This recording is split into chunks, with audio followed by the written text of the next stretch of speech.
میرے لورز بھی ہیں، میرے ہیٹرز بھی ہیں. یہ عزت اللہ کی طرف سے ہے. کسی کی ذلت ہے تو وہ اللہ کی طرف سے ہے. ان کے لیے ضرورت ہے کہ نوک نوک کہ ہم نے جو کچھ بھگتنا تھا، جو کچھ بیڈ ٹائم جو بھی ہم نے دیکھنا تھا وہ دیکھ چکے ہیں. حسن ایوب خان کے تمام دیکھنے والوں کو السلام علیکم. ناظرین، آج 5 اگست ہے. آج پاکستان تحریک انصاف کا جو احتجاج ہے اس نے نقطہ عروج پر ہونا تھا، اور اس کی ذمہ داری، اس کو لیڈ کرنے کا حوالے سے عمران خان صاحب نے کہا تھا کہ ٹویٹ کیا تھا کہ اس تحریک کو میں خود لیڈ کروں گا. پھر ہوا کچھ یوں کہ آج پاکستان تحریک انصاف کا جو احتجاج ہے وہ احتجاج سے ٹوکن احتجاج میں تبدیل ہو گیا. ملک بھر میں پاکستان تحریک انصاف کی قیادت جو ہے وہ کوئی مؤثر شو پیش کرنے میں ناکام رہی. آج دن کے وقت ہی کیا ہوا کہ قومی اسمبلی کا اجلاس شروع ہوا، اور پھر جو سرپرائز جو ہے حکومت کو ملنا تھا، حکومت نے الٹا سرپرائز پاکستان تحریک انصاف کو دے دیا. سیکرٹری اطلاعات پاکستان تحریک انصاف شیخ وقاص اکرم صاحب کو ڈی سیٹ کر دیا. اور یہ ڈی سیٹ ہونے کا معاملہ کس طرح ایوان میں پیش آیا یہ دیکھیں. Under sub rule 1 of rule 44 of the rules of procedure and conduct of business in the National Assembly 2007, I bring the fact to the notice of the National Assembly that Sheikh Waqas Akram NA 109 Jhang 2 is absent without leave of the National Assembly for 40 consecutive days of the sitting. It is further clarified that under the above said sub-rule, the Speaker is bound to inform the National Assembly. اور میں read کرتا ہوں کہ what does it say.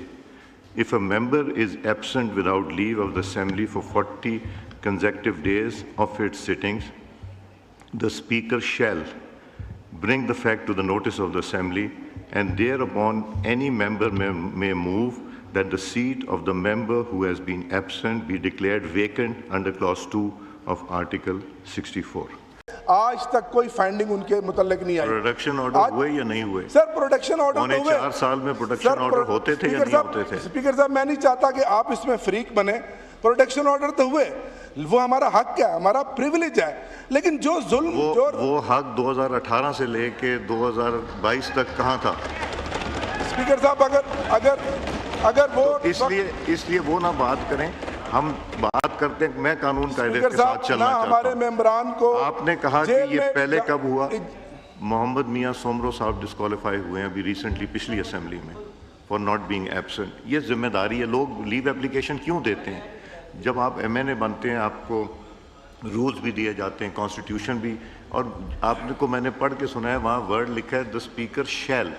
It's binding on the speaker to bring it to the notice of the house. Speaker صاحب، اس پر ہم contest کریں گے. شیخ وقاص اکرم کی اپلیکیشنز کئی دفعہ آپ کے آفس میں آئی ہیں، کیونکہ آفس اور یہ پورا نظام جکڑا گیا ہے. تو باقیوں کی صرف مقصد ہے کہ پولیٹیکل وکٹمائزیشن کرنا. I wish to move that since it has been brought into the notice of this House by Honourable Speaker that Mr. Waqas Akram, Member National Assembly NA 109 Jhang, remain absent without leave of House for 40 consecutive days of its sittings. Therefore, this House may declare his seat vacant under clause 2 of Article 64, the Constitution of the Islamic Republic of Pakistan. عامر ڈوگر صاحب بڑے چیخے چلائے، بڑے تل ملائے، لیکن بات یہ ہے کہ اسپیکر صاحب نے بھی وضاحت کی اور بتایا کہ کیوں جو ہے وہ اسپیکر پابند ہیں. کہ انہوں نے کہا کہ کانسٹیٹیوشن میں شیل کا ورڈ لکھا ہوا ہے، اور شیل کا مطلب انہوں نے کہا کہ یہ ان کے اوپر بائنڈنگ ہے، ان کی یہ آئینی ذمہ داری ہے. اور جو تحریک تھی ڈی سیٹ کرنے کی وہ نوشین افتخار، سیدہ نوشین افتخار نے پیش کی، اور جس پر شیخ وقاص اکرم اپنی رکنیت سے ڈی سیٹ ہو گیا. وہ رکن قومی اسمبلی نہیں رہے. ابھی ظاہری بات ہے کہ وہ اہلیت کھو بیٹھے ہیں ایم این اے رہنے کی، لیکن کیا وہ دوبارہ الیکشن لڑ سکتے ہیں؟ تو میرا خیال ہے کہ کوئی کنوکشن نہیں ہے، لہٰذا ان کا دوبارہ الیکشن لڑنا ممکن ہے. یعنی وہ عمر ایوب صاحب کی طرح نااہل نہیں ہوئے، وہ عمران خان صاحب کی طرح نااہل نہیں ہوئے، وہ اس معراج تک نہیں پہنچے جس معراج کے اوپر بانی چیئرمین تحریک انصاف عمران احمد نیازی، عمر ایوب صاحب، شبلی فراز صاحب، صاحبزادہ حامد رضا یا دیگر ان کی قیادت جو ہے وہ پہنچ چکی ہے. اور آپ کو معلوم ہے کہ جو اڈیالہ کے چانسلر کی نشست تو ایک ہی نشست ہے, تو اس کے اوپر تو کسی قسم کا کوئی خطرہ نہیں ہے. عمران خان صاحب کو کوئی دوسرا چیلنج کرنے والا بھی نہیں ہے, کیونکہ 14 سال کی سزا کرپشن اور کرپٹ پریکٹس پر کسی اور کو نہیں ہوئی. باقی لوگوں کی جو نااہلیت ہوئی ہیں وہ ATC عدالتوں سے ہوئی ہے, لیکن عمران خان صاحب کو نیب کے کورٹ سے سزا ہوئی ہے. نیب کا معاملہ جو ہے وہ نیشنل اکاؤنٹیبلٹی بیورو, یعنی جہاں پر شفافیت کو دیکھا جاتا ہے, جہاں پر کرپشن کو دیکھا جاتا ہے کہ کرپشن کوئی نہ کرے. تو عمران خان صاحب تو بطور وزیر اعظم کرپشن اور کرپٹ پریکٹس میں ملوث پائے گئے ہیں. یہ تھا ہمارا وہ شخص جس کو ایمانداری اور صادق اور امین ہونے کا certificate supreme court of Pakistan نے دیا تھا. اور کس بیس کے اوپر دیا تھا؟ ان ٹیمپرڈ فوٹو کاپیڈ ڈاکومنٹس کے اوپر جن بینکس کو کے بند ہوئے 20 سال ہو چکے تھے. یعنی 2 دہائیاں پہلے جو بینکس بند ہو چکے تھے ان کے ٹیمپرڈ فوٹو کاپیڈ ڈاکومنٹس کے اوپر ڈیکلریشن دیا تھا ہمارے سابق چیف جسٹس صاحب نے, جن کو بابا رحمتا کہا جاتا تھا, کہ انہوں نے کہا کہ عمران احمد نیازی جو ہیں وہ صادق اور امین ہیں. بہرحال جی اس ملک میں یہ بھی ہوا, اور اس ملک میں اب آئین اور قانون کے مطابق جو عدالتیں یعنی 9 مئی کے مقدمات میں جو انسداد دہشت گردی کی عدالتیں ہیں, جو ریاست پاکستان کے اوپر ایک منظم حملہ تھا, اب ان مقدمات میں جب سزائیں سنا رہی ہیں تو ان کو 2 سال کے ٹرائل کو ہیسٹی ٹرائل کہا جاتا ہے اور انصاف کا قتل قرار دیا جاتا ہے. یہ وہ سیاسی بیانیہ جو پاکستان تحریک انصاف سوشل میڈیا پر بناتی ہے, جو ٹیلی ویژن ٹاک شوز میں بناتی ہے, عملی طور پر اس کی جو ہے جو ریئلٹی ہے وہ یہی ہے کہ 2 سال جو ٹرائل ہوئے ہیں ان کو ہسٹری ٹرائل کہا جاتا ہے. جبکہ دوسری جانب سابق وزیر اعظم محمد نواز شریف صاحب کو وداؤٹ ٹرائل سپریم کورٹ نے وزارت عظمیٰ سے ہٹا دیا کنوکٹ کرتے ہوئے, تو اس کو انصاف کا بول بالا قرار دیا تھا پاکستان تحریک انصاف نے. تو یہ گراؤنڈ ریئلٹیز ہیں, یہ وہ آئینہ ہے جو میں دکھا رہا ہوں پاکستان تحریک انصاف کو. اس ٹائم بڑی مٹھائیاں تقسیم کی تھیں اور جناب بڑے نعرے لگائے گئے تھے, لیکن جس کی بات جب نواز شریف صاحب نے مجھے کیوں نکالا والی بات کی تو وہ بات کہنا وہ حق بجانب تھے, بٹ اس کا بھی مذاق اور تمسخر اڑایا گیا. تو اب دنیا میں جو ہے وہ ان کو اپنی کرنی کا جو ہے وہ اپنی کرنی پر بھرنا پڑ رہا ہے. تو اس پر بڑے سیکھ پا ہیں اور بڑی لاچارگی اور بے چارگی اور بڑی مظلوم بننے کی جو ہے وہ یہ کوشش کر رہے ہیں. آج 5 اگست کے احتجاج کے حوالے سے بات کروں تو خیبر پختونخوا سمیت ملک کے کسی بھی حصے میں مؤثر احتجاج نہیں ہو سکا.